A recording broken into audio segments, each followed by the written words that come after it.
Sleeper is the #1 fantasy sports app. It pays to know sports. Pick more or less on top players. Your first pick is on us, so start winning now. Play in Texas, Georgia, Minnesota, and 27 more states. Pick anytime across all sports, pregame or live. Over 10 million players are already on Sleeper. Make your picks count. Score up to 1,000 times your cash. Join today. Get up to $100 credit using code NEST. Call your shot on Sleeper. Download now. Hello and welcome to the B&B show. Back at you here. My name is Brandon Kane. That guy here to my left, that's Seahawks. Brendan Nelson to you with our weekly show, looking at previewing an upcoming very important matchup here against the Pittsburgh Steelers on the road at 10 a.m. But Brendan, how goes the day coming off the loss here this week? Well, they told us the offense would be new and improved, and they were right about half of it, I guess. They got the first part correct on that. And I think, you and I on both of our channels and the fan base over the last 4 days has no doubt turned over this loss every which way but loose to try to understand it better. We won't go, deeply into this, but I guess just as a kind of some initial, just a couple questions coming off this game and how you're feeling a few days further. There is a little bit of the disagreement, as there always is in the Hawk fan base, on situations, players, what's going on, about how much weight the opening game of a season like this does carry, and how much, this should you extrapolate on into what this is going to be through the rest of this year, or that it's really one where you just, you flush it. It's 1 week. The NFL is weird. You have those bad weeks. We just happen to have a week that was kind of off the rails on the first week. Wasn't all bad, but where do you stand on that? Is there something to take away from this game in that as much, or is that just hey, this is the initial foray and we got to let the situation play out, and the story's not told on the Hawks, and things can turn around in a completely different fashion here as we go through the rest of the year? It's hard not to take away a lot from a game like the one we just played, because it's the only game we got. It's week 1. Like they can't do this to us in week 1 and expect us to not have a strong reaction to it. This isn't week 12, where the first 11 weeks we were good and things were going fine and we were seeing the things we wanted to see. And then week 12, they just randomly no-show. And it's like, okay, well, that was just kind of a weird thing that happened, but we know we're on the right track anyway. And it's not that big of a deal. At the end of the day, some days it's just not your day. You're not going to win every game.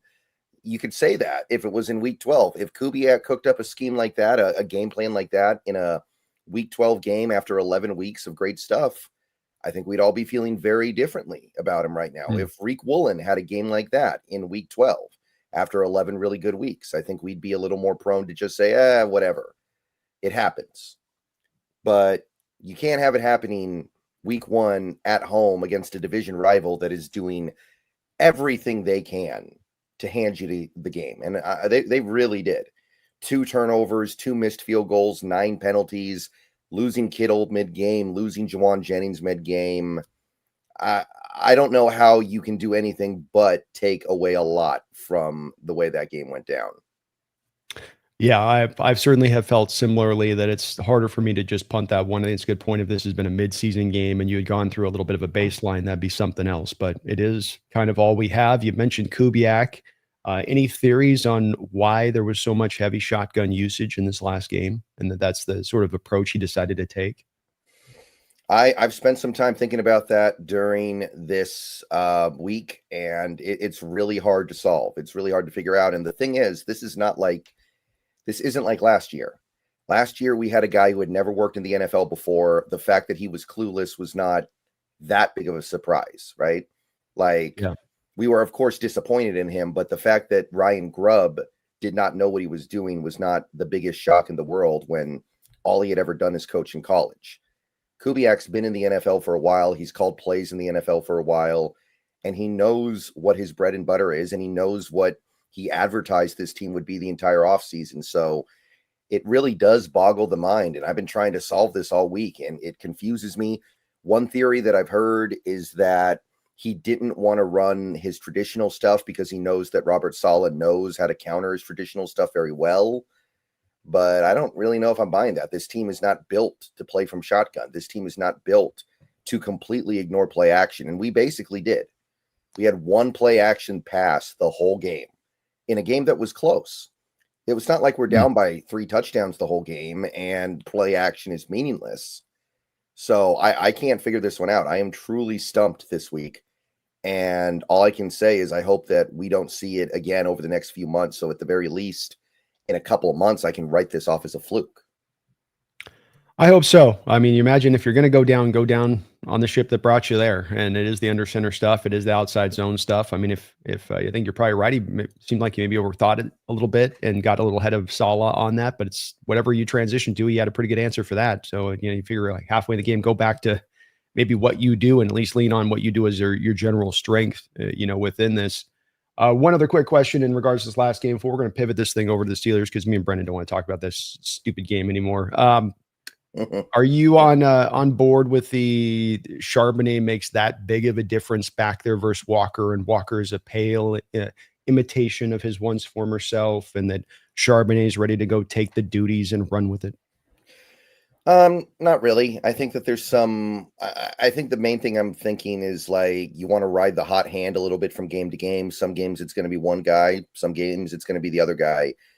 But I'm looking at that game, and I'm sorry, I'm having a hard time placing that much on K9. Maybe there are a couple plays where he could have made someone miss and simply didn't, and that is disturbing because K9 usually makes those guys miss. But one thing that I was seeing, looking back at some of those plays, it seemed like Charbonnet was getting our zone blocking schemes, and Walker was getting our gap blocking schemes, and we're just much better running zone. So to me, yeah, you want to say Charbonnet is a little bit better. I could see that. I don't think that's an objectionable take. I don't think there's anything wrong with theorizing that. But I do think that there's a much bigger problem, and that was the run blocking on Sunday just wasn't very good from the interior.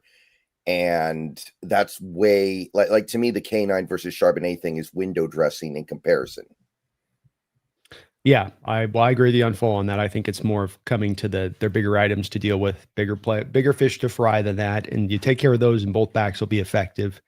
What about the sitting Woolen talk that's out there amongst the fan base this week? That you need to put Job out there, and indeed, Mike's fan the flames on this one a little bit with the we'll see in regards to Woolen starting this upcoming week. But where do you find yourself landing on that one? It's going to be really hard to do when you just lost Nick Emmanwori for who knows how long, right? He was part of your plan at corner. You may have to kick Witherspoon inside if Witherspoon can even play. So there's a little bit of a domino effect here where it's that much harder because Josh Jobe is probably going to have to play a lot more anyway to compensate for losing Emmanwori. And then what? You're going to go to Shaq Griffin, who is an older player, may not have a lot left in the tank, may not be able to hold up over the course of a whole game. You could go to Darion Kendrick, a guy who was just kind of floating around out there on waivers and nobody really wanted him except for us. Are you going to go to Nehemiah Pritchett, a second-year player with very little experience, who I like? But everything you do is a risk. There's no slam dunk decision here. If everybody was healthy, I would say, yeah, Josh Jobe played a remarkable game on Sunday. And that's one thing that I really don't think can be overstated here. He was great on Sunday. Yeah. That was very special stuff. It was not just the interception. It was snap after snap after snap in coverage, not allowing anything. But right now, with the circumstances being what they are, I think it's kind of hard to even consider that. Yeah, I do too. You're a little stuck at the numbers game, and the depth isn't the greatest back behind it. You just hope too with that upside of Woolen this year that you can get the good games on the other side of it too with it. So he still got the coverage skills he can bring to play. It was a tough game, and the bad timing here is you're in a contract year. You don't want to put up a perfect passer score rating day as an outside corner looking to get that contract where you're talking about being paid like Sauce Gardner, is in the sport. Same day where Sauce is out there holding it down for the Jets in coverage. Right. On DK. So we'll see how that thing goes. Worth monitoring. I think as we go through the year, they probably are still going to play him, but Rick needs to get this locked in, man. You can't have these moments like he's had in the last couple of years at the worst of times. It's just tough for a coach to not know that he can rely on a guy at the key moments in a football game. And I don't think I'm to that place on Reek yet, but I'm starting to get a little bit of worried on that in regards to Reek on that just a little bit. Yeah, believe me, guys, I've seen the charts. I've seen the Woolen charts that tell you he's one of the best corners alive right now. I've seen them. Yeah. I know that there's data out there that says he is about as good as it gets in passing situations. I get that. But it's hard to look at what you saw on Sunday and not come to the conclusion that you can't count on this guy no matter how good the data is because he's a space cadet. And if he doesn't have ball skills, there's not much else there that you really like, right? Because you're already dealing with some deficiencies in other areas. And if he suddenly doesn't have ball skills to the point where Brock Purdy basically punts the ball to him and he still can't come up and make the play, I don't know what you do. I don't know what you do, but I was a big fan of Woolen back in 2022. I loved him. He was one of my favorite players on the team.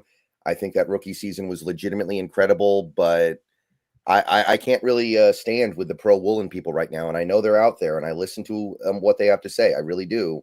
I listen to their side of the story, but it's just after a game like that, especially in week 1, again, this isn't week 12 where Woolen's been playing lockdown corner for 11 weeks and then he has that game.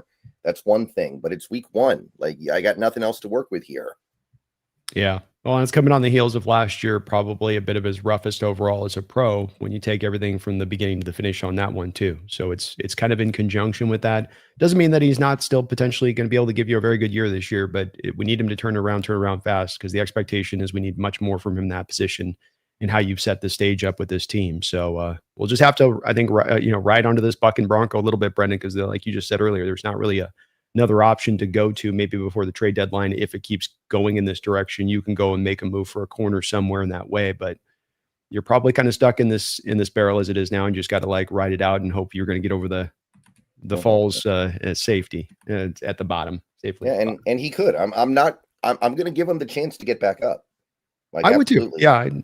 Yeah, because the upside's still real there with him. The upside of those ball skills, if he can tap back into that year 1 phase like you talked about, are certain difference making components. Like, you can still then at that point maybe be a negative as a tackler, but at least you're getting the ball skills and taking the ball away occasionally, which is a big deal. But we need that side of it then. What you do good, we need you to do good, because we know that there's going to be the bad with it in addition to that. And that you can do the price of doing business on that a little bit, but not when it overweighs it to the other side, which is where it kind of feels like it's starting to maybe drift a little bit into. Right. Well, let's push past this game. I think, like I said, we've talked this game upwards and downwards, left and right, and let's look to some positivity to this upcoming week and some potential for things to get right, turned around, moved into the correct direction here. We take on this Pittsburgh Steelers team, and I guess before we get into some of the individual stuff with this game, when you look at this Steelers team and what you thought they could be, or where your opinion was of them, let's say in early July when you knew Rodgers was there, DK deal had been done. Are you moved off your spot of where you thought they were coming in after kind of week 1, what you saw from them as far as good or bad, or do you think they're pretty much what you thought they were with Rodgers coming in there? I think that my initial thought was they were going to be a bad offense. Maybe the right way to put it is they're going to be an inconsistent offense. There's no way 41-year-old Aaron Rodgers is going to be able to bring that same energy every single week at his age. Like, he was great against the Jets, right? He did some great stuff in that game, and it was a vintage Aaron Rodgers game. But what I would say is that it's going to be unpredictable from game to game what you get. I don't know. I'm not saying that he's not going to show up this week, but I think it's going to be a wild ride with Aaron Rodgers this week. And some weeks he's just not going to have it. It kind of makes me think of Tony Romo at the end of his career, where some weeks he just didn't really have it, especially off the short week. If he tried to play off the short week, you could forget about it. He could barely get the ball 10 yards down the field. I think you're going to see some of that. Yeah, I could definitely see some of that. And you do see within the Steelers, there's some good data, and then there's some data that encourages for our Seattle Seahawks in regards to, being able to make some hay. And I guess let's start with the offensive side of the ball for the Steelers first up, because your Seattle Seahawks to me had kind of it's a weird thing, because this is both how it played out for the Steelers to me in week 1. And then this is how it played out for the Hawks in week 1, which is you have those pressure numbers I know that you've heard about. And, Purdy or Niners, the most pressured team of anybody in the NFL week 1, according to the pressure rates, right? Just the pressure. I don't know how much I'm buying into these pressure rates, by the way. The longer that these go with this new pressure rate stat, right? Because sacks, quarterback hits, those have been a standard. This pressure rate thing, I'm a little like, is there an arbitrary nature here? Is there a little bit of a scorekeeper in one place could say that's a pressure, a scorekeeper in another place say, well, that's not a pressure, because like it's not you've hit the quarterback. It's not that you've made the sack and make the tackle. It's like, well, you're close and you affected the play. Pressure. But with that said, you have in Rodgers a guy that they had the 3rd lowest time to throw in week 1 to the Steelers. And he had moments where they were able to make the throws and he could hit some stuff down the field. But then he was under a lot of pressure, wasn't he? And Oh, yeah. I look at it before we get to even stopping the run play with them in this game. I go, well, Steelers seem to have a huge vulnerability in pass pro right now. Broderick Jones looks like a nightmare. Fuanga's still kind of figuring it out. This seems to be the place for us with them offensively that we can really attack, especially not needing to necessarily blitz, because you can't blitz Rodgers like McDonald said yesterday. He's seen everything. You're not going to trick him. You're not going to fool him, really. Though McDonald did it last year with the Leonard Williams zone blitz.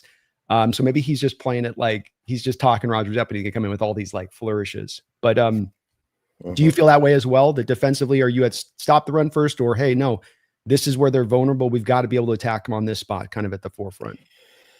Well, I do agree with you about the pass protection. I do think that there is a vulnerability there. And one thing about last week that I think needs to be said is Brock Purdy, you got to give him some credit for evading a lot of that pressure.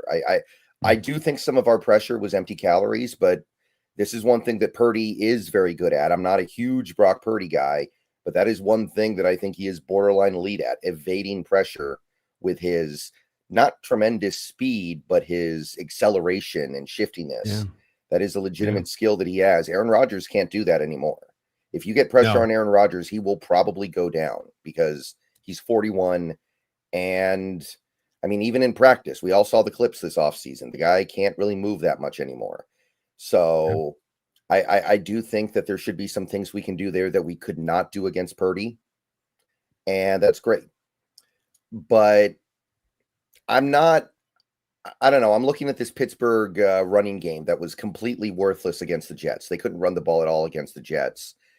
And I do think that the Steelers are kind of coming into the game one-dimensionally already. I don't think they're going to be able to run the ball a ton. I don't think that's going to be a strength of their team this year. So I do kind of want to focus on making Rodgers as uncomfortable as possible. Yeah, I'm the same way. I mean, I know you want to stop the run first and foremost, most teams, but I just watched that tape last week with the Steelers, and I walked away going, I know Arthur Smith likes to commit to it. I don't know if he's got his linemen blocking with the same level of detail-driven nature that he had in Atlanta, where you'd have guys who would, arm on this guy, come down, get a tap on this guy, then come lay the third block at the level here. Like he'd have his linemen doing those kind of like real advanced kind of techniques, playing to play on the run game. I don't know if I saw as much of that where it seemed like they were just trying to get by last week and how they're trying to run the scheme. And they've made some investment on that line, Brendan, but it's not necessarily guaranteed that those investments have come back in full bloom yet, as far as it means that this thing's a dominant group up front. And I just don't think they're going to move us off the spot there. And that's going to give us some real opportunities in this game, because that's what they want to do is run the ball. But, they lose Najee Harris. Warren's fine. But I don't think that Caleb Johnson, the kid they took out of Iowa, has really lit the world on fire as a backup there. So I think you got a little bit of a place here where you don't have to put as much resource like you had to do the Niners, where it's like point of emphasis walking in, stopping the run on that. I don't know if it has to be as much to the degree on this one. Right. And even though the league is starting to shift against this, I still think we're in a place where at the end of the day, a lot of football games are won and lost on the arm of the quarterback.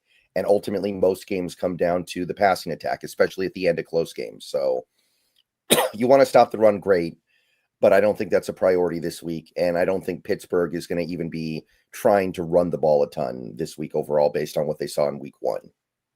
No, but it'd be great if you can keep in that run game down early and get them in those third longs with Aaron to really allow your guys to be able to pin their ears back. The one thing that I think was a struggle for us with the Niners and really stood out is that you just let the Niner team consistently get into those third and shorts, third ones, third and twos, third and threes. And Mike can't dial up as much of the stack boxes. Mike can't run as much of the blitz stuff. He's got to kind of play it straight up.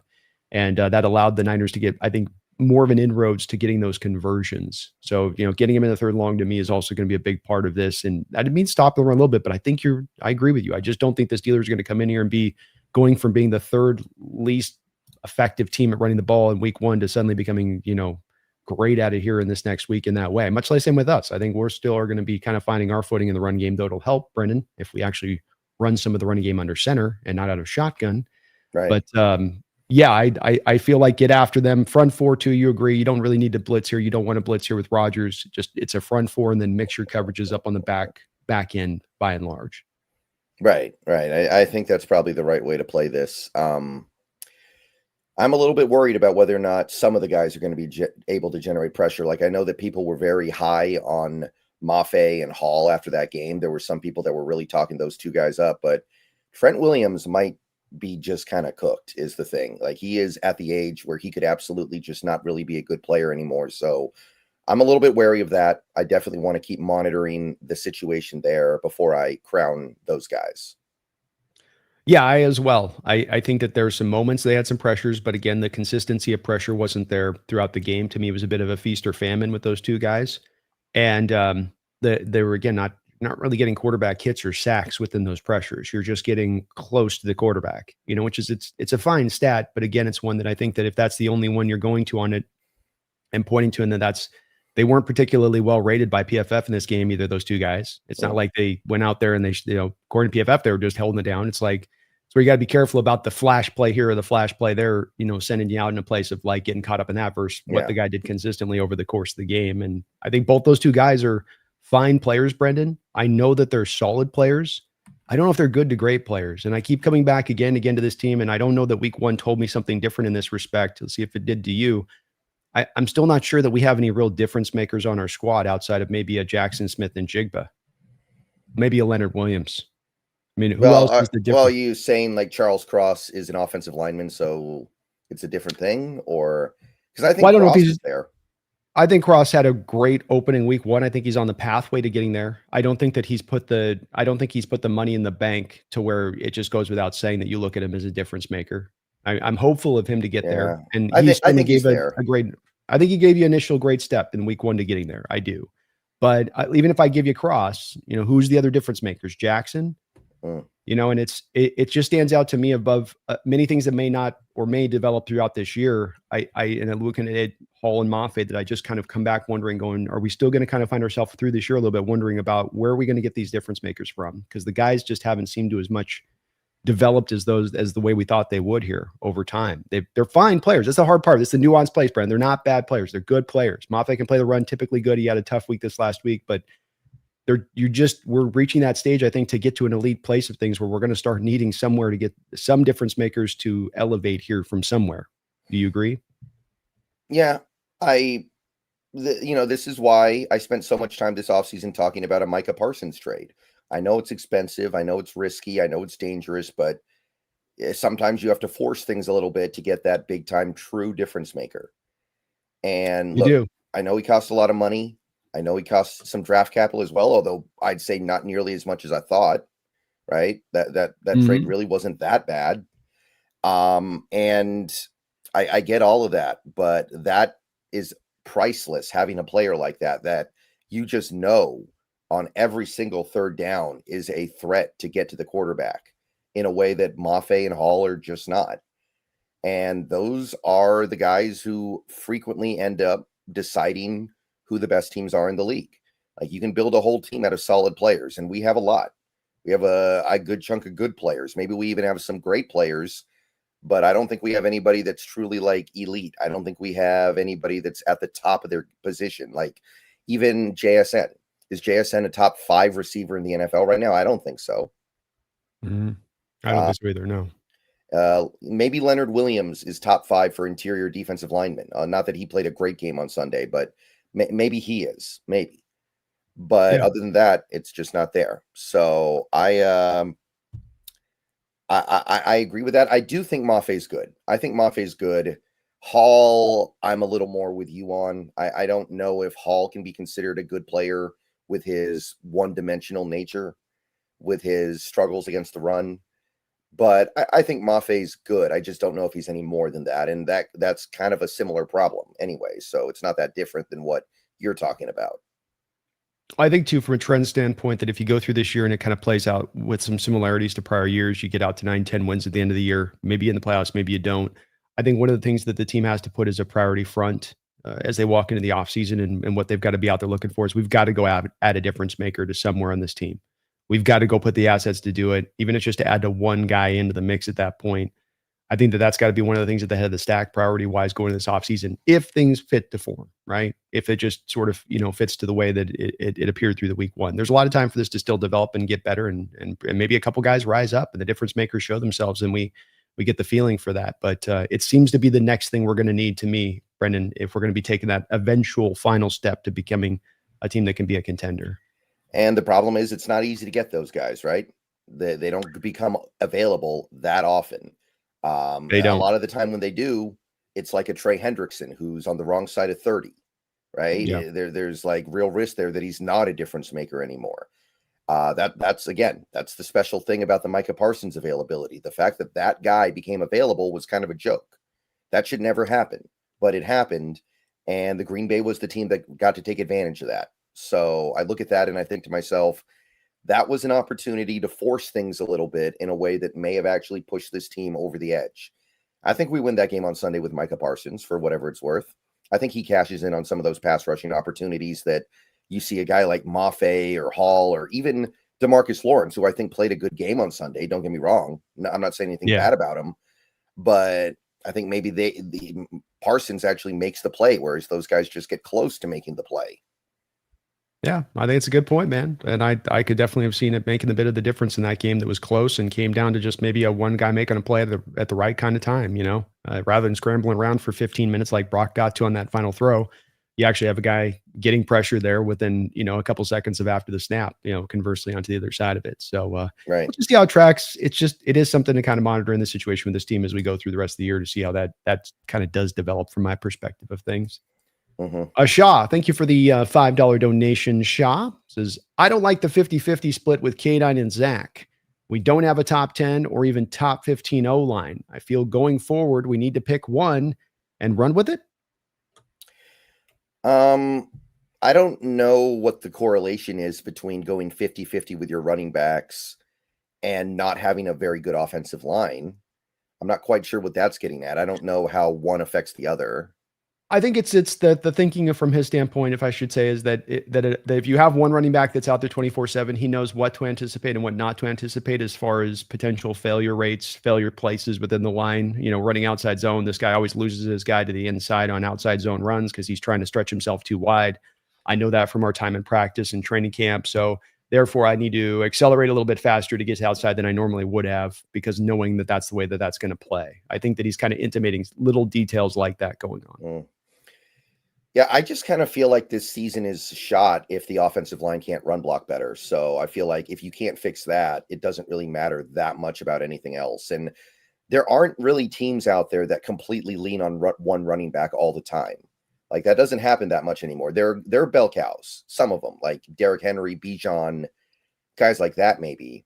But I don't think K9 or Zach can just get the rock 30 times a game and expect to remain productive throughout the season. So I think you have to continue to find ways to get both guys involved. So I can't say I really sign off on that. I just think the bottom line is the offensive line has to be better, or none of this really matters that much. Yeah, Shaw, I find myself in agreement with Brendan on this one pretty heartily. I like his idea earlier that he mentioned about going with a hot hand game by game. You have 2 second-round running backs that are both talented in their own unique way. And I think theoretically you have backs that could maybe against one defense, this guy's more of a problem versus this guy who's more of a problem against that defense. And so this is the benefit to me of having 2 really talented running backs, is that you can kind of go with the guy that's the right guy to go against the specific team you're going up against. But all roads lead back to the offensive line and them getting the job done in the run blocking element, them opening up holes, them not allowing penetration. And these are the things that were at the forefront this past weekend. And that's going to stop us from running the ball. It doesn't matter who's out there, K9 or Zach. It's not going to matter. If we can't open up the holes, it just doesn't make a difference. And even for all the people that love Zach Charbonnet in this game, it's like 3.9 yard per carry average. And as you said, a lot of those runs were more of the inside runs coming downhill. A lot of those successful runs he had, Brendan, were on the back of Fred Warner being off the field on that one drive that we scored the 1 touchdown on. So it's one to me that I just keep always coming back to the offensive line myself too, Shaw, and just saying this gets better. These guys will be better. That's the real part to improve. That's the part that's got to get better. And if it doesn't, I again agree with Brendan. We're not going to get a whole lot anywhere this year if we just can't run the ball, because that was your point of emphasis this year. You came in last year, Lockett, DK, JSN, and we're going to throw the ball all over the place. There was that intention to do that a bit. This year, you've come at it from the completely opposite direction. And if it doesn't work, you're not going to just fall back into let's throw it all over the yard kind of city. You're going to be kind of stuck. Yeah, there's no plan B on this team right now. There's run the ball, get under center, hit play action. And if that doesn't work, or you're not doing that stuff in the first place, it is I don't really know what you can even conceive of doing. Like at that point, it's like you're just probably going to lose. Plan B is a contraceptive as far as this team is concerned right now. Yeah, exactly. Exactly. And that's no guarantee. Samuel Carlson, thank you for the $2 donation. He says Jalen Milroe is not ready for snaps. The game is too fast for him right now. Yeah. I mean, to the credit of Seahawks fans, I have not really seen very many people calling for Jalen Milroe this week. I have not seen a lot of people calling to bench Sam Darnold. So we're off to a good start in that regard. The fan base is, at the very least, they're keeping it chill right now, and I hope they can keep it chill this whole season because we're better off for it. I did have the thought, though, and I want your thoughts on this, because obviously we did have that one Jalen Milroe play early in the game that was odd, right? I'm not going to say that's why we lost, but in a game that close, I like to be pushing for little edges here and there, and that struck me as wasting an opportunity. On the 4th and 1 at the end where we kick the field goal, do you think that should be a play where Milroe gets out there and you can do a few different things with him, read option, QB draw, QB power, something like that? Maybe that's the area he can help this team right now. So I'm glad you bring up that play, because that's definitely one that there's been a lot of discussion on. I'd like to get your opinion also back on it, so I can understand a little bit of the people that are on the other side of me, if you happen to be on that place of it in regards to the go for it. Would I have brought out Milroe in that moment? No. I agree with this, Samuel, on this, that when I watched him out for that one play, he didn't look comfortable back there. He looked a lot similarly to what we saw in the Green Bay game, which is, and I agree, the game just looks too fast for him right now. It looks like he's not able to keep up to speed with processing what's happening around him. And that just means you got to give him some adjustment time. I know the ideal is to use him as a weapon, but you can't force things to happen just because you want them to happen. It's also got to be that the player's ready and prepared there to go be successful when he goes out on the field. And I think that he was not ready to do that. I don't think that he's ready to be out there. I think that when you only give Sam Darnold 4 passing attempts through the preseason, asking him to walk off the field on the very first drive of the first game of the NFL season was freaking silly. Now, when in regards to this going for it situation, Brendan, and I really want to unpack this one a little bit in the respect of understanding the thought process to the other side, because as I understand it with the coach on any situation running down to the end of the game in a go for it situation, I want that coach to not take every factor in the book and take it down to one thing and then say, well, it's this one thing. I want him to take into account like 10 different items that go into that decision. And it does seem to me like the people that wanted to go for it aren't taking in like 10 items. They're just going, I've got a gut instinct that we should just kind of go for it there. And that's the part where I don't understand it as much. Let's go through this. You have a defensive-minded battle. You would agree that that typically informs coaches. If you're in a tight game at the end of the line, you're not going for it and fourth down if you're in a tight defensive battle on both sides of the ball, right? I'm not saying for this, just typically, right? Not exactly. That's fair. Is it not to say that? Yeah. I get that generally. I would say that in this circumstance, you'd be thinking about, is the defense worn out, which they may have been at the end of that game. But generally speaking, sure.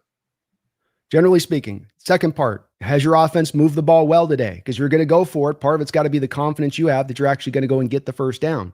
Offensively, it was a struggle bus for 4 quarters. So you going for it was far from a guarantee that it was going to be automatic that you were going to then go and then get that conversion. You got Jason Myers that you're paying $6 million a year for, so you knew and hoped that would be an automatic field goal if you went for him. You have a Seahawks defense that, like I said, had been playing well, gotten you multiple turnovers, but then you also have their field goal kicker in the tank. So you get the 3 points. They go drive down the field. You put him in a position to have that kicker come back out on the field again, and he's missed 2 kicks as it is. That's just another, to me, data point that you'd want to bear into this. So I guess from your perspective, if you disagree, I just need to understand a little bit on what are the parameters we're thinking into that decision of to go for it with those other things already considered to the other side of it. I think that one of the arguments in favor of going for it, and I want to say real quick, my initial thought was that it was a no-brainer go for it because I thought it was like 4th and a foot. I guess it wasn't. I guess it was like 4th and a full yard. Mm-hmm. So that did kind of pull me back a little bit. I still prefer to go for it because I'm just thinking about all the good things that can happen if you go for it and if you get it. If you go for it and get it, You leave your defense on the sideline for at least a little bit longer. You can drain clock. You can force the Niners to use timeouts. You have the opportunity to get another first down before you even get to the end zone. So there's an opportunity to basically completely suck the life out of the clock. Also, if you don't get it, the Niners are getting much worse field position than they are if you make a field goal or you miss a field goal because of the new rules now, where a lot of the time after a score, the other team's getting the ball on the 35-yard line. You go for it, you don't get it. They're getting it at like the 19-yard line, I think. So I'm thinking about things like that as well. So I don't think it's as much of a slam dunk as I did initially. My preference is to still go for it there, but I don't think it's an easy call. And I don't necessarily blame McDonald for going the way that he did. I don't think it's that simple anymore, but I still prefer to go for it there. And that's just, and it's definitely, you're not alone on that. There's a few folks that were, but I'm pretty ardently on that other side, just because this has been throughout my lifetime. And when they talked about it on the telecast, when they're talking about what a coach goes through in his mind to make a decision at this key moment in the game, they're talking about all of these factors at the forefront in what drives that coach to make that decision in the moment. And, you think about all the good things that can happen, but you don't get any points there as well. And now you've got no points and they've got the ball, finally move the ball up the field on you at the end of the game. And you're just kind of stuck at that point. So it's one to me where I want my guy thinking about a lot of different factors, not just the good that can happen, but also what's led up to this moment in the game to decide this decision one way or the other. And I think Mike did that. But again, there was a lot of people that felt like he should have gone forward. I would have been super angry with him going forward. It was just that in general, there was a feeling for me that like, no, that's the move to make in this moment, in this game where things stand, right now. Yeah. Sure. It's complicated. It's complicated. Jeffrey Thistle, thank you for the $2 donation. Jeffrey says, Mina Kimes picked us to win. She hates our offense, though. Yeah, I mean, look, there is something to be said for the rubber band effect, right? The Seahawks lose in week 1. They really need this win. Pittsburgh wins in week 1. They may not need the win as much. They may not be looking at things that way. That stuff does matter. In the NFL, we see it all the time.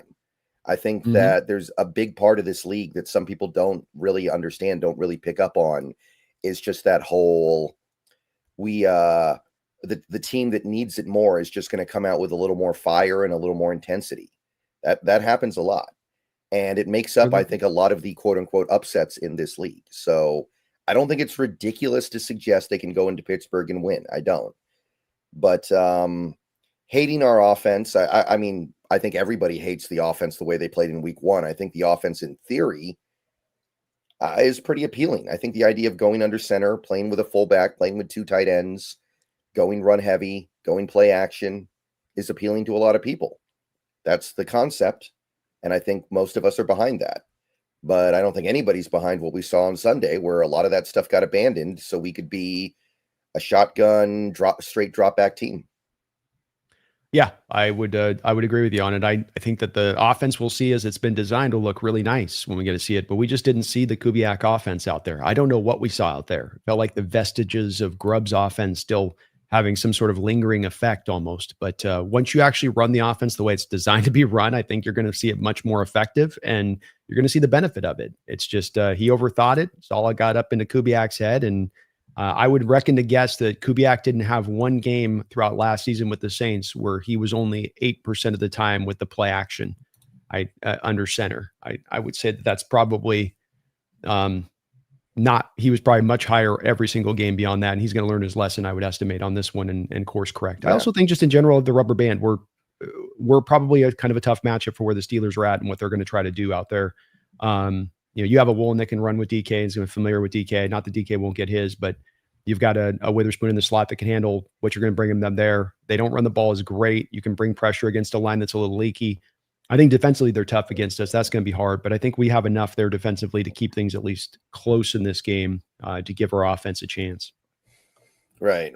And just to get out in front of one thing that people might say, there has been a lot of work done over the last several years in this league that tells you that play action works regardless of whether or not the run game is effective.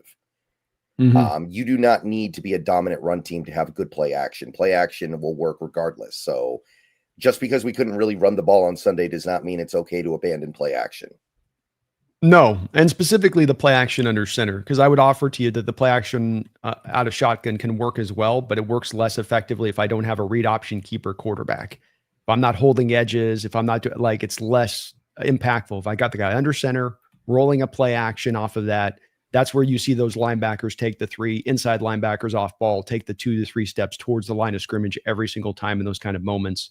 And hopefully you get more of that in this game, because that's where you can really rip it over the top. You get a JSN running across or over the top and bam, you got it. So I agree. It's effective, man. You just got to stay with it, brother. Dylan Peterson, thank you for the $5 donation, Dylan. I know you had the Cardinals at 6 wins, but now it's looking like they could start 3-0 with Brock being out next week and Carolina this week. Thoughts?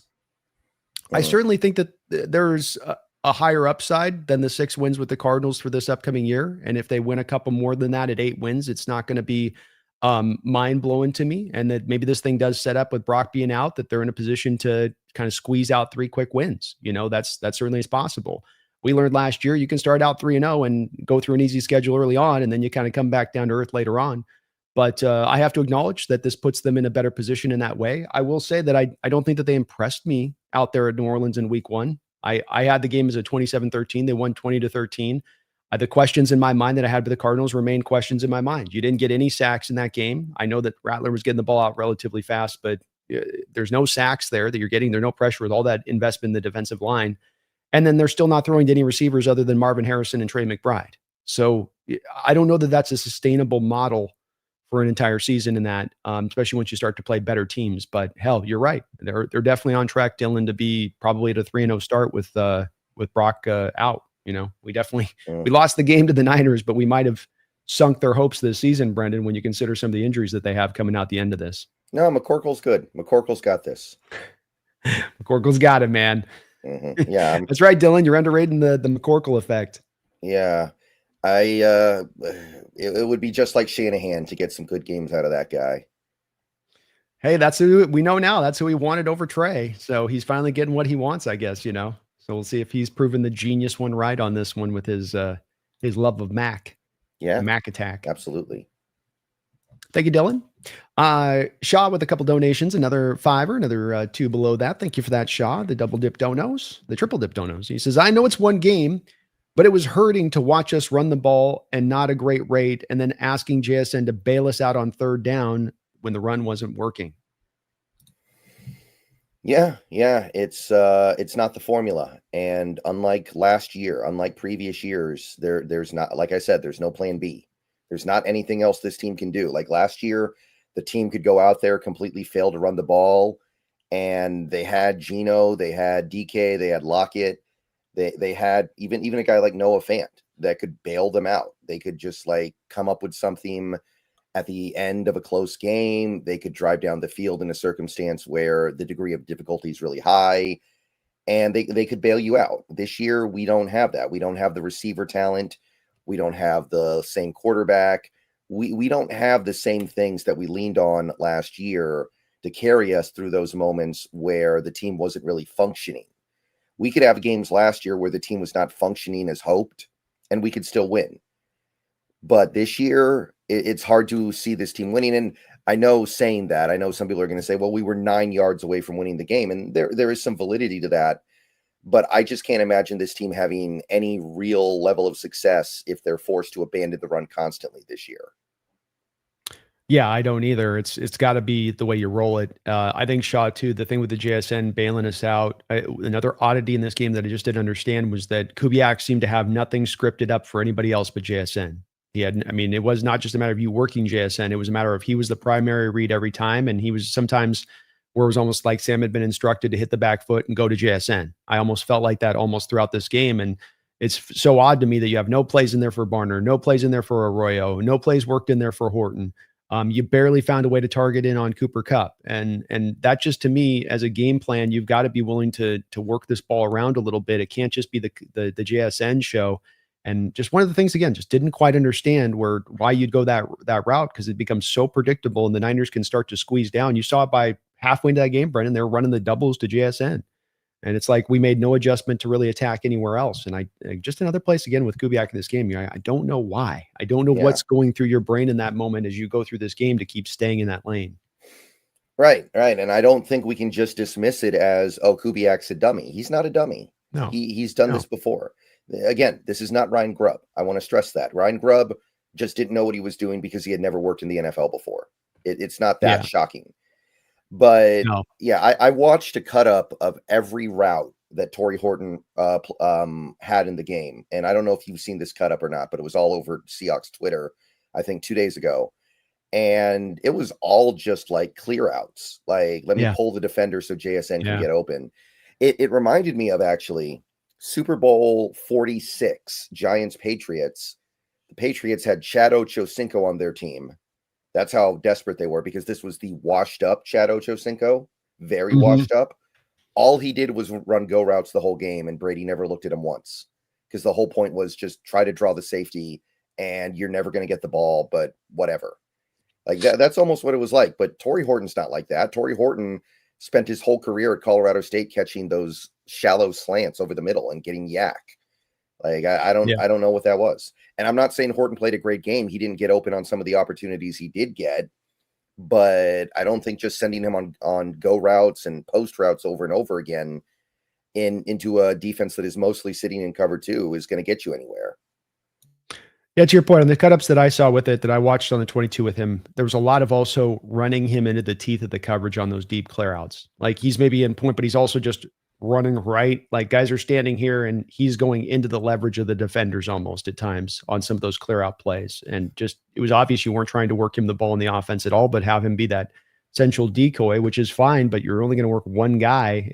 This isn't hard to kind of figure out from a defensive angle and what you're trying to do if you're going to be kind of hitting that nail over and over and over again like they were. Shaw agreeing with us. He says, yeah, you got to spread the ball around, or he says, should we spread the ball or run the ball? I don't know why you have to do one and not the other. Yeah. I think, like Shaw, at the end of the day, we ran the ball more than we passed. In a game where we weren't tremendously effective at moving the ball, we did stick with the commitment to run. We just didn't run the ball well. Spreading the ball is probably maybe the one I'll stay on, because we're gonna run the ball. We're going to try to be committed. We're going to be in that 50-50 range. That's not going to be a problem, I don't think, for Kubiak. But can he find some other places to work other guys in with some scripted stuff? You know, Brendan, where's the under center rollouts in space that we saw in the Chiefs game for easy throws out into the flat, easy completions to guys like Oots, or God forbid, the second round pick that you gave up for Arroyo? Having an effing plan for that guy might be nice, right? Like if I take a guy in the second round, maybe I should have a couple plays in the game for him. Maybe. Yeah. We're already getting nothing out of our third round pick. You may as well try to get something out of your second round pick. I don't get that one. Like you take a guy in the second round and your game one, you've gone through a whole offseason. You've got no plan but a stop route in the middle of the field. That's all you had drawn up for the guy. That's it. Yeah, he played it was 16 snaps. Yeah, just such a weird called game. And that pick looks even weirder in retrospect when that's the 16 snaps and the not targeting him. And, you know, what are we doing? You know, we couldn't have just kept Fant, gone with an offensive lineman and been better at that point. That wouldn't, if that's what your intention is to do. Yeah, go get Jacob Hollister off the couch. He could have done what Arroyo did in that game. I'm not even kidding. I know. And I'm not either. Second round picks are valuable, man. And you had those 5 picks and maybe Arroyo will be great eventually on this. Maybe he will be. Maybe it's a long-term pick that he'll just take a year and we'll wait till next year. Next year he'll actually show. And it's only one game, but you didn't have anything purposeful in how to target him. It's not just he got one catch. It's that you only got him out for a select number of snaps, and then you didn't even try to utilize him at all. It's part of getting second round picks is that you look to get immediate returns so that you can maximize them on their rookie contract. That's kind of some of the point of that a little bit. Yeah. And it's one game. We'll see if it kind of changes going forward, but Barner either. Nothing there for a minute. And this is a very tight end friendly offense. It makes you miss Shane Waldron. He would run that PA bootleg tight end flat play over and over and over again. And it worked. It was beautiful. It was beautiful to behold. It did. It's such a great little play to give a quarterback in time and get him in rhythm and have him start to get a little bit of that sweat going. And so spread the ball would be more of that lean, because I think, Shaw, they will run the ball when it's all said and done. But thank you for the donation. HHG, thanks for the $5 donation, HHG. He says, I think we should start mentally preparing for a possible 2-2, 1-3 start. Not saying it's going to happen, but just that we should start to prepare ourselves. It's a possibility.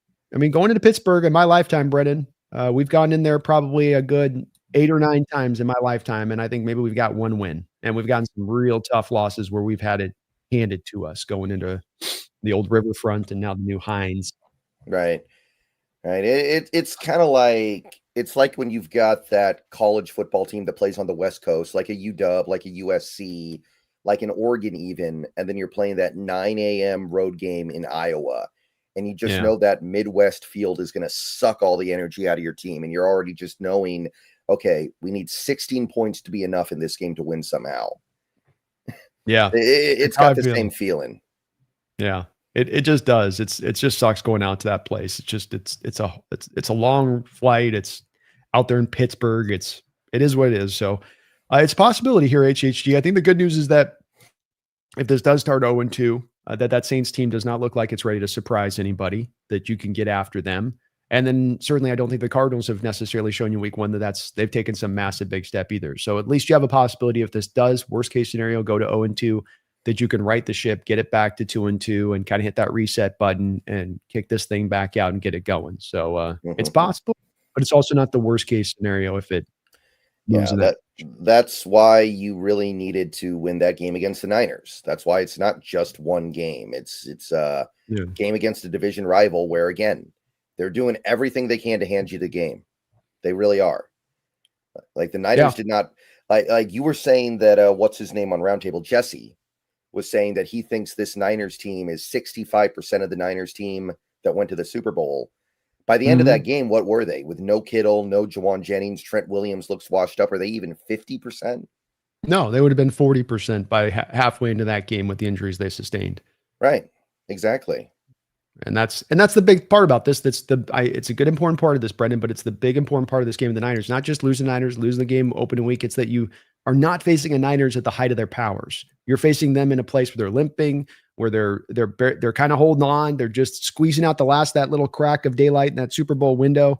I mean, this is as vulnerable as they've been the past 5 years, and still, in large part, to me, Brendan, they controlled that football game for the most part from start to finish. I mean, they were moving the clock. We were moving the ball. We weren't. They were staying on the field offensively. We weren't. They dominated the time of possession. So, it hurts that loss, but there's time to get this right. There's time to turn this thing into a place where you get it to 2-2 and get back on your horse. And that is the nice part of the NFL season, is that it can have some ebbs and flows, ups and downs. And there's always time, usually early on, to get yourself righted and moved into the appropriate direction of things. Absolutely. Thank you though. HHG. It's a good time here, Brian. Let's do a little bit of our picks here. Let's before we get over to the offensive side of the ball for our Seahawks, and let me set my my thing up here, folks. It takes me a second, Brendan, because the stupid casting thing doesn't go instantaneously. But folks, this is a show that is sponsored by Sleeper. Both me and Brendan are sponsored by Sleeper, in fact. So if you would want to, you could use either of our two codes. You got either Nest, or you can go with LSS. Wait. No, not LSS. Sorry, that was Jesse's one. Yours is SBN. Oh, you're muted. Oh, SBN. Why are you still muted? Hello. Test. Huh. Can you hear me? Can you hear me? I can hear you. You can hear me. Yeah, you're not coming through for some reason. Whoa. Okay. Hold on one second. Bear with us, folks, for one moment. Hello? No. Okay, this is my webcam microphone. Is that better? Do you want to try to pop out and pack back in? Yes. See if that... A little bit of issues here. Sorry, folks. Stuff comes up sometimes. Issue-wise, we'll get Brendan back in here, though.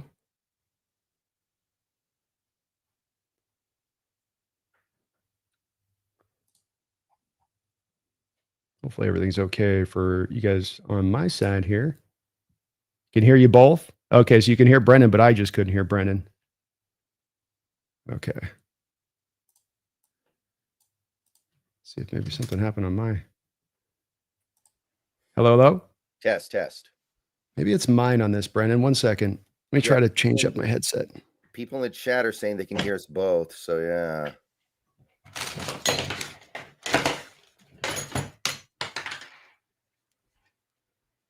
Hello? Test. I'm not getting anything. Is it showing you talk? And they're saying they can hear you, so they say we can hear you both. But the show's not going to work if we need Brendan to stick the audio visual play action. So I don't know what just happened here. You guys are hearing me, but suddenly now I can't hear anything. Hold on. Okay, we continue to.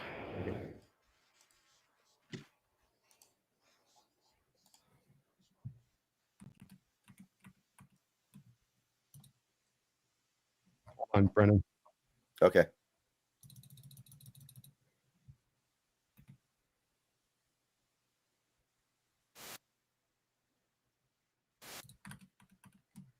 Try it now, Brennan.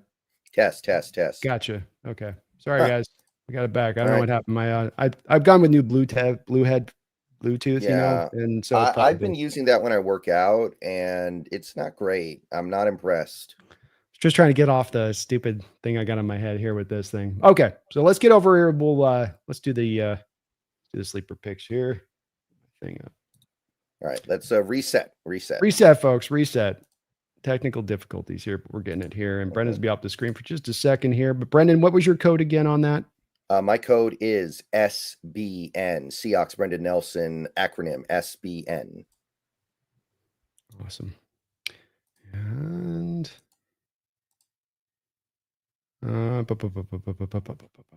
share screen. Okay. So we're going to give you guys some picks here today that we're going to go through, me and Brendan, on this upcoming game for our Hawks. And let's give them some good selections. Again, use his code or use my code. Get a matched up to $100 on your first deposit on this one. And so you get $100 from either me or Brendan using our code in there on the initial deposit, $100 in your pocket matched up. But Brendan, I've got my one first pick I'm going to take. I think this is a DK Metcalf setup game for him to have some revenge on this one. So I've been going with the 61.5 over on DK. What's your next pick? It's got you muted. Okay, are we good? Yep, you're good now. Yeah, sorry about that. All right.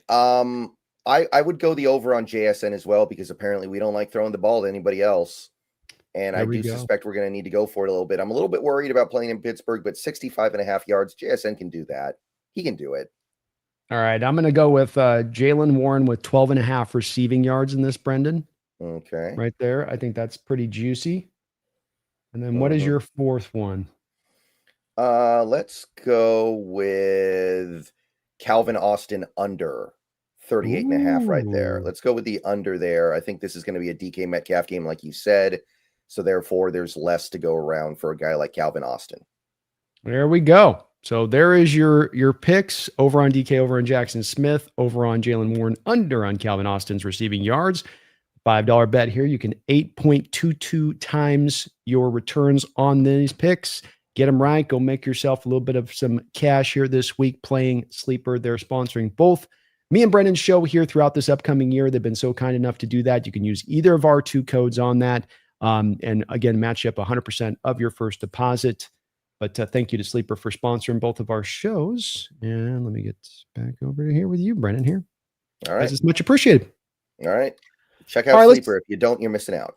Check out Sleeper. And again, Washington State, I know there's been some issues in using it in the state right now because of some of the laws. I'm being told in October it's supposed to open up for you guys. So get in on this now. Get used to it now, because October you're going to want to be ready to roll when this thing fully does roll on out here for the state. And we're going to finally be able to have some fun out here a little bit in this respect. You don't have to be in a casino anymore, Brendan. Yep. Let's get over to the offensive side of the ball here. I think we have covered a lot of what's at play with this team and what they are going to kind of need to do this upcoming week against the Steelers. We've talked about, more of the under center stuff, more of the play action from under center. We need to diversify how we use this ball, where it's not just going to JSN on 13 targets, but that you're able to this is the essence of this offense, is to work it all over the field, not target one guy and just hammer that. When you look at this matchup, though, what is maybe the biggest key for you when we've got some smaller keys, but is there a bigger key for you with our offense dealing with that defense, and that you're looking for that's going to be really the big thing that's going to decide whether or not we can find some effectiveness here? Well, I think that the most important thing is being able to run block because we didn't do a very good job of it on Sunday. I think that the interior in particular, those three guys in the middle, although it seems like it's one of those weird things where my initial impression watching that game was that Anthony Bradford was playing really badly. But after looking back at it, I don't know if that was the case. I think he actually probably played okay.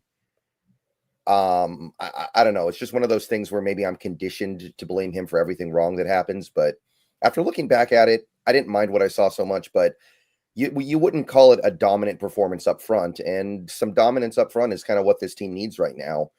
But the main thing I'm thinking about is this is not going to be the same competition level that the Niners gave you. The Niners, they've got Alfred Collins, CJ West, they've got Kalia Davis, they've got Jordan Elliott.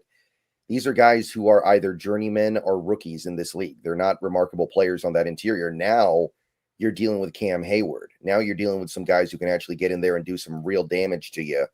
So the competition level went way up, and you didn't exactly pass the test against the weaker competition last week. So I'm worried about that. I'm not excited about that. And also, I think the pass protection was good last week, right? Darnold did not get hit that much. Darnold got hit a couple times. Obviously, he got sacked at the worst moment, but even that is kind of just one of those plays where Bosa just decides to put the team on his back. But the thing that stands out about the Niners, they've got one guy that can get at the quarterback, right? They got one guy that can consistently get to the quarterback, and that's it. The Steelers are not like that. They've got a few different guys that get to the quarterback. So how are you going to handle that obstacle? How are you going to handle a challenge like that? That's something that I'm very interested to see. And basically, I guess it just all comes back to the play of the offensive line. Like, I really want to see those guys in a much more difficult test this week. Yeah, I think it's definitely going to come down to run the ball because you want to not stay into those third and longs that you were in last week, which is going to give those Steelers pass rushers more opportunity to get to you and third and shorts. And one thing Darnold did well, and I think Kubiak did do good in last week's game, was getting the ball out of his hand fast. You didn't always love just picking the one thing to JSN every time, but you didn't hold on the ball too long. You didn't put the offensive line in a precarious situation, having to block for too long with that. I do think there's some vulnerabilities with the Steelers defensive line in that middle. Whereas Hayward last week coming off a training camp where he didn't play as much, he didn't look like kind of the same player he's been in recent years, 36 years old. He's not as much able to handle in there playing like nose tackle and just he's going to rock that. This is important because they lost Derek Harmon.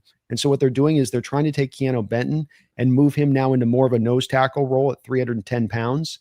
They've got their backup out there rocking, I think, as well, nose tackle. So they might be down a guy there as well. In addition to that, so they're a little lighter on that interior of that defensive line in the trenches. And that's where really, if you're looking for Charbonnet, downhill, gap stuff, this may be where you can kind of get after them a little bit in the rushing attack. The Jets were able to find some hay on this in this very same way. And so I would look to try to, if I can in the running game, especially as attack up in that middle like that and test them out there to see if they are going to be strong enough to be able to stand up because they weren't last week against the Jets team that does have a pretty good rebuilt offensive line there. They've got some talent on that line to do it.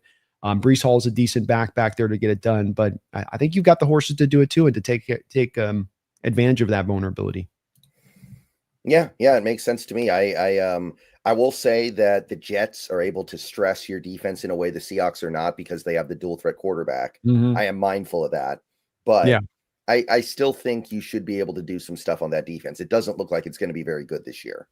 Yeah. And to your point, that definitely caught the Steelers themselves, that it caught them off guard, the rushing element of what Fields brought, which is kind of odd because the guy was on your freaking roster last year. But it did seem like they didn't prepare as much for that stuff with him. And you're right. You're not going to be able to bring that stuff into play like, they kind of would. I look at the rebuild secondary. Ramsey was feisty last week or in around on some things, but I do think that there's some places in the secondary you can get after as well. Darius Slay is definitely getting up there. They're relying on a lot of aging parts in that secondary at times right now to get through. They're not going to have Deshaun Elliott. I think he's not going to be in this game. He's out. He is out. And I think there's one other injury. There's Harmon and Harrison. There's Harrison. Right. So and Porter Jr. may play, but they're not sure. Yeah, he's another one on the line with it. So, and Porter's been a good corner for them, even just in his second year. So you could be getting a little bit of a lighter defense on this in that respect of things. But like we saw last week with a Bosa, just having a guy like Watt is that kind of equivalent player out there who can just come in at the worst times of games and just wreck shop on your butt. It's enough. It can be enough in itself for a Steeler team on that. So maybe a plan of attack to do a little more chipping this week, Brendan. Can we get some more chipping, please? Yeah, I see Bosa in that wide freaking 11, and it's like if you just brought a chipper and kicked his butt inside off the chip, maybe Lucas is better able to control that block. You're not going to target your tight ends in the passing game anyway, so that's true. Like if you ain't going to use them, at least put them to work somewhere, right? Get him digging ditches or something, right? Absolutely. So I really do, though. I will say I'd like to see a little more commitment this week versus last week on that. I think that they just thought, well, we're getting the ball out of his hands so fast we don't have to chip. But like I said, if you're not going to use him, and this is the one guy that can kind of wreck you a little bit, maybe a little bit more of a, just it doesn't be 24/7, but just a little bit more of an onus on let's get him some help over there. Let's chip it out a little bit here and there because they're going to attack in the same way. They're going to test Lucas out on that side in the same way, especially with cross playing so well onto the blind side.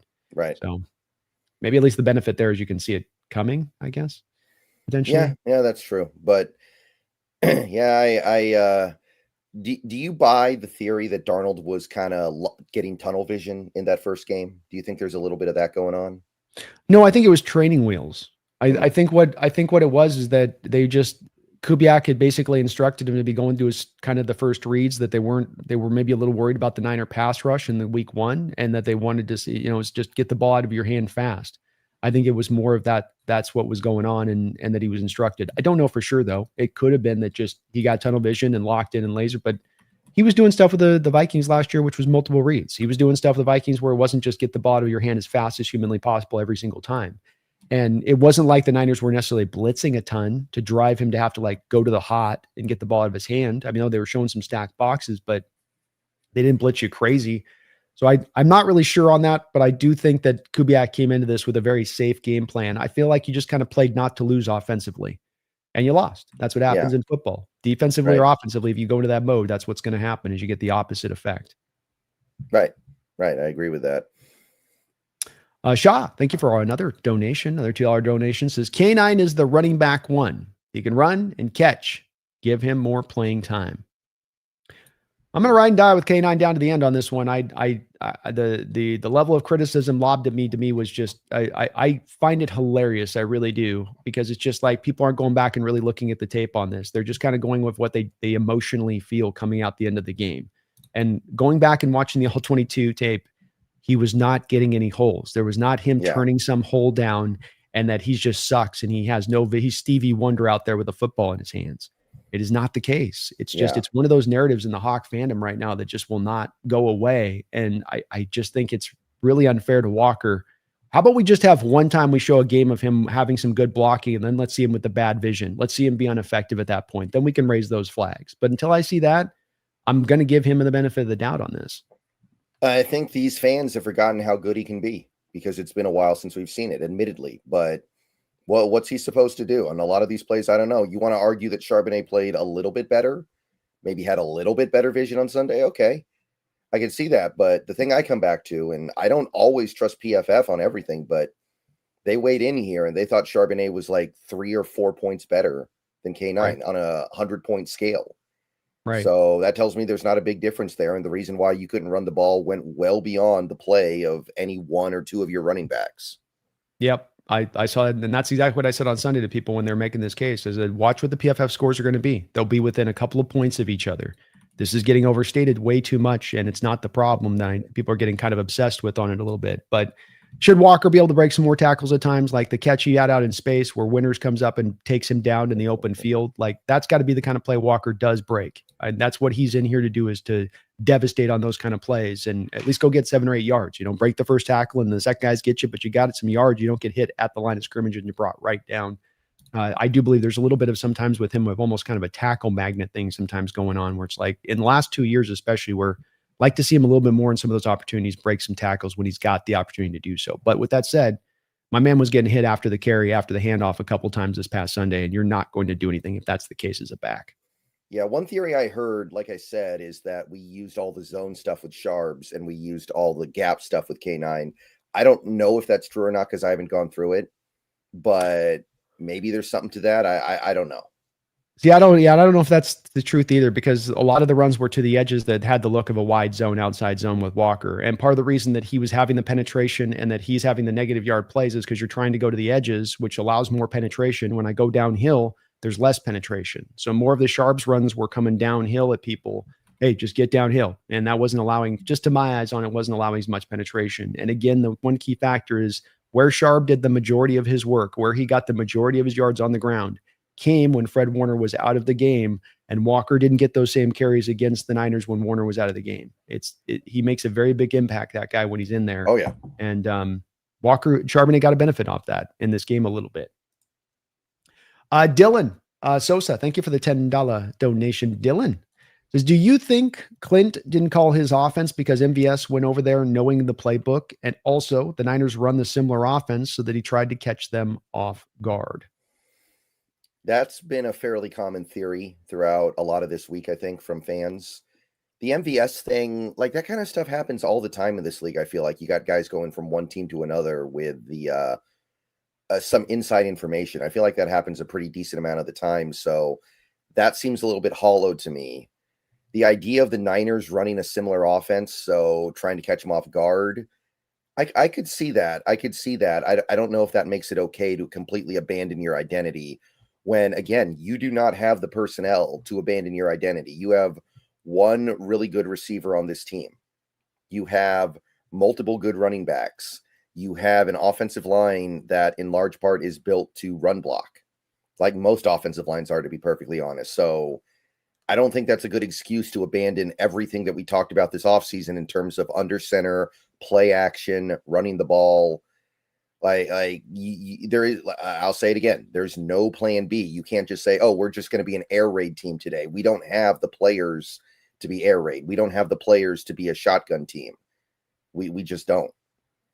Yeah, I think, Dylan, it's hard for me to see the MVS side of this, that he came in there and he was providing something that was going to be so substantial to the Niners team. I think that there's definitely some help he can provide them a little bit, but I don't think it's going to be this, they now know your whole playbook kind of aspect of it. I think that you are right on something here, Dylan, and it sounds like Brandon agrees on this, where there was a little bit of the, I know, we know, I know, we know, I know. It's a little bit of that back and forth, and you end up in shotgun 70% of the time. Like you overthought it a little bit from Kubiak's standpoint of things, rather than just, here's my offense, let me execute my offense. It became like, well, maybe they know that I'm going to do this, so I know they know that I'm going to do that, so I'm going to do this instead of that. And I'm going to be so freaking, clever with this because I've gotten 3 steps ahead of them. And he got 1 step too far, I guess. But it did seem like an overthought game plan, especially when it was run so differently than the Saints offenses from last year and what I was watching from them, where it didn't, when they got behind in games, they'd go to shotgun and they go to heavy amount, but you were in this game throughout. You had lead at times. It wasn't a game that required you to have to be in that as much. And so I just think he overthought it a little bit, Dylan, on it. It was an oddity at that. Again, you have a whole season of the Seahawks in shotgun with similar personnel last year and seeing it didn't work. I don't know how he looked at that film from last year and thought, no, it'll work this year. This will definitely be the winning formula here now. Yeah. And one thing I want to say, speaking more generally real quick, the Seahawks need to run screens. The Seahawks do need to run screens to take pressure off their offensive line. So the solution is not, oh, we can't throw screens, because that was also a big topic coming out of this game, right? The screens were a disaster. We just need to learn how to run screens well. We cannot throw all our screens out of the playbook. We just need to figure out how to do it effectively. Yeah, I think that it was the one screen play to Jackson Smith where you lost 8 yards. It was just such a big, it was a little bit more of like slow developing play, weird kind of screen kind of pass you chose to go. I think the tunnel screens, the running back screens you throw to out in space, kind of the slip screens out to them quickly in space. I agree. I think you got to utilize that stuff a little bit more. You can't bail out of it. It keeps the defense from pinning their ears back, which is it's something I'd be worried about, because this line's not going to be able to pass protect well, I don't think, if they're asked to have to throw at a high volume approach, or the defense knows a pass is coming. Like, if that's not going to be a good prerequisite for this offensive line to find success. So I think that just you overthought it a little bit last week. Go back to your fundamentals, go back to the basis of this offense from a Kubiak standpoint. And if you fail with that, then you fail with that, but fail with the thing that is the philosophy that drives this system. Don't fail it with the philosophy that drives the air raid system. That's kind of silly, Right. And that's what we did last week. Very kind of you, though, Dylan. Thank you for that. So offensively, we got to run the ball in this game. to me. I look at it as the onus is going to be as much on running to the A and the B gap as much in this game, because that's where some of the vulnerabilities lie with the Steelers. I think you get after Highsmith a little bit. He's a slight undersized guy, a little bit, that one edge on his side, but Watt's a monster. Right. They've got pretty good linebacker play. Peyton with his what's the kid's name? Peyton Wilson. Peyton Wilson with his no ACL having knee out there holding it down for them. And Queen gives him a bit of an up and down play. With Queen, it's like he'll give you 2 plays and a bad play from the linebacker position. That's just kind of who he is. Do we move the ball against this team this week, Brendan? I'm not feeling a big game. I know that. I'm not feeling a big game. Also, there's some stuff in their secondary that's pretty good too. Like I thought Jalen Ramsey looked good in week 1. Yeah. I thought that, Minkah Fitzpatrick is a nice little player. I think he's out there for him. No, Minkah got traded. Okay, who am I thinking of then? Who's the safety? Well, I think it was Minkah. Minkah was the guy that was there. I thought they had another high profile safety. Shoot, who am I thinking of? So whatever. So Ramsey looked good in week 1. He might have a little bit of a resurgence here, especially in a home game. That's the kind of the definition of a guy that you would expect would show up more for a home game than an away game. And I'm just looking at the fact that they can get pressure from multiple guys. I'm looking at the fact that they've got a guy like Cam Hayward in the middle who's a really good player. I don't know. I'm just not feeling it. And it has as much to do with the circumstances as it does the other team, right? You're playing in Pittsburgh. You're going to be low energy a little bit. It's a 10 a.m. start. It's just tough to overcome. So I think they're going to produce a little bit more than they did against the Niners, just because their production that game was so anemic. But I don't think it's going to be anything stellar. Yeah, I probably see a very similar on it. I think it was Deshaun Elliott you were thinking of as the other safety who's going to be out in this game. Okay, thank you. That was the other guy. So, and they're going to be going with Juan Thornhill and Chuck Clark. They got Jabril Peppers. They signed this past week, got it released. So, he may be in the mix a little bit here, but you do have some vulnerability, especially if Porter doesn't play within that secondary on the injury front. Darius Slay, a little bit older. You can probably get after him a little bit too. So there is a little bit of some vulnerabilities on this defense. Offensively, they're a little bit more stronger and at full capacity, but defensively speaking, I think that does provide you some inroads. So let's get down to a bottom line on this, Brendan. I think that you're looking at a game that is tight. I agree with you that you're going to get more points probably put up on the board this week. Defensively, maybe not able to hold down things quite so thoroughly. I'm going to go with a 23-20 game myself for the Steelers when this is all said and done. But do you see the Seattle Seahawks pulling off the upset on the road? I mean, I give them a chance. I do. Yeah. I give them a chance. I'm going to be open-minded here. Again, it's that rubber band effect where one team needs it more than the other team, and that ends up carrying the day. But my pick was 20-17 Pittsburgh. I just think it's too much to overcome. I think trying to play in Pittsburgh, it's just not going to happen. I don't think this is the week we put it all together. Maybe we feel better about the team after the game's over, because I was feeling pretty negative about the team after the Niners. Maybe we come out of this game and we lose 20-17, but I'm at least feeling better about where the team is compared to last week. And so we're both in kind of the same place, which is an unfortunate place of not being able to predict a victory. But let's give them a positive spot on this, even though we don't necessarily see it as a tight game and we see Steelers just barely edging it out. But let's give a point of positivity on it. Let's be specific about this, Brendan, so we don't get to say, well, if the Seahawks run the ball well, they'll win on Sunday. Give me one specific thing that happens, be it a player or some just turn of this happens and the Seahawks will win this Sunday. I'm going to say if we can get at least 3 catches from 4 different players. Ooh, I like that. That's a great one, Brendan. Fantastic. Yeah, and I'm talking real catches, not, Cooper Kupp caught the ball and lost 8 yards. Or K9 caught the ball and got swarmed by 8 Steelers for no gain. Talking about actual productive plays where we spread the ball around. Because again, after watching that first game, if you're the Steelers, how are you not putting either Jalen Ramsey on JSN the whole game or double teaming JSN the whole game or both? That should be a no-brainer. So you're going to have to find other ways to do it. Yeah, I think you got to anticipate that. You do. If the Steelers would be silly not to do it with the 13 targets on the 23 passes from Darnold last week. They're showing you this is the way it's going to go. Mine's going to be that if you keep DK Metcalf under 60 yards receiving in this game, I think you're going to stop the run. I don't think the Steelers have enough of a receiving core on the other side of that to do the damage. And that if you're able to keep that part hemmed up, you can come away with the victory in this one, because they're going to be leaning on that heavily. And even over just a little over 60, it changes my outlook on this. But if you keep them under 60, I think you can go and get this victory this week, Brendan. Oh, yeah. Yeah. I mean, look, if Woolen wants to start getting himself back into people's good graces, this is a great opportunity. You're right. Shutting down Metcalf would certainly, because a lot of people are bitter about that. If you get him shut down, that'll certainly get people starting to turn in the right direction on you. And that's the beauty of the NFL. As low as people might seem on you this week after the week you had, that you can still turn all of your travails around. You can still go out there and earn that contract this year. Just got to lock it in, man. Just got to keep yourself connected to the process, play in and play out. Can't have those little mental notes or mental farts that just kind of come along every once in a while, because, boy, it's going to be brutal in getting paid if people can't kind of quite trust you in that way. And he is a good player. He's a good cover guy. He will limit the amount of yards you can get out there receiving when he's covering you throughout the day. It doesn't matter the receiver, but got to just clean up those brain dead moments that will pop up from time to time with him. Right. I agree.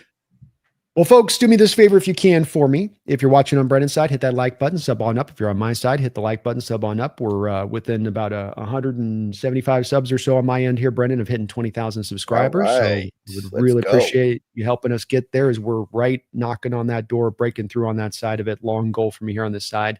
As well, just one more reminder, this is a show sponsored by Sleeper. Use my code today, NEST, or Brendan's SBN. SBN, sorry, SBN.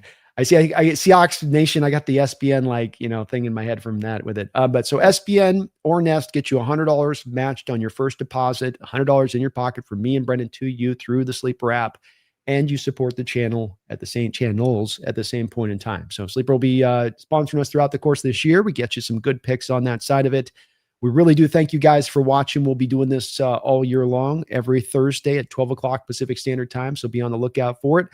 Hopefully, Brendan, we get into next week. We got ourselves back to one-on-one. Things are feeling a lot better. The vibes are back in the right kind of place, and we can start to look at this thing, making progress, getting some momentum to where we're hopefully looking for this team to get to by the end of the year. But I just want to reiterate, and I know you feel the same way on this, because sometimes people, when we have to turn over these negative things, can get lost in that there isn't the optimism there. There is still the optimism from my standpoint on this with this team. I'm not moving off my spot from where I had them in the preseason, as far as maybe it adjusted, maybe a game, maybe instead of 11 wins, I'm thinking more 10 wins, but I still think that this is a playoff pushing type team. I think that if you get to 10 wins, you're getting the playoffs. I think that it's still a team that has the potential. I don't know if I see as much a team to get to contending status this year with so much that seems to need to be cleaned up, but it's one game. Who knows, right, Brendan? What are your thoughts on that? Whatever you thought the Seahawks were going to be able to accomplish this year, they can still accomplish it.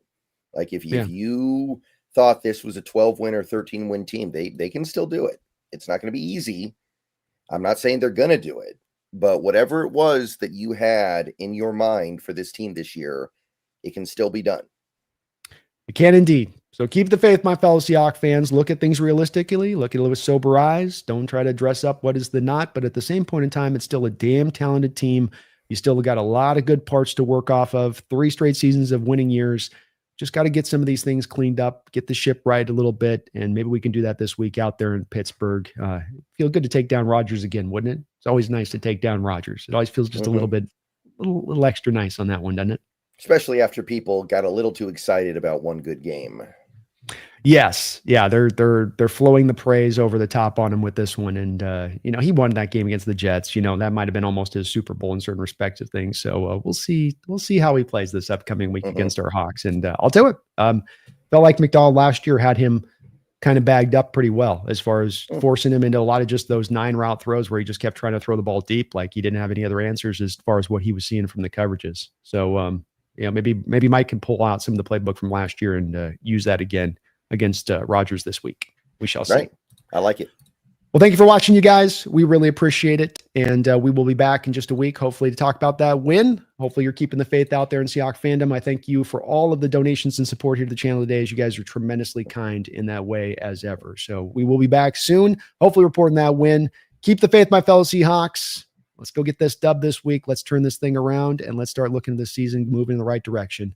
Appreciate you watching, but please don't you ever forget, even after a loss, most especially don't you ever forget.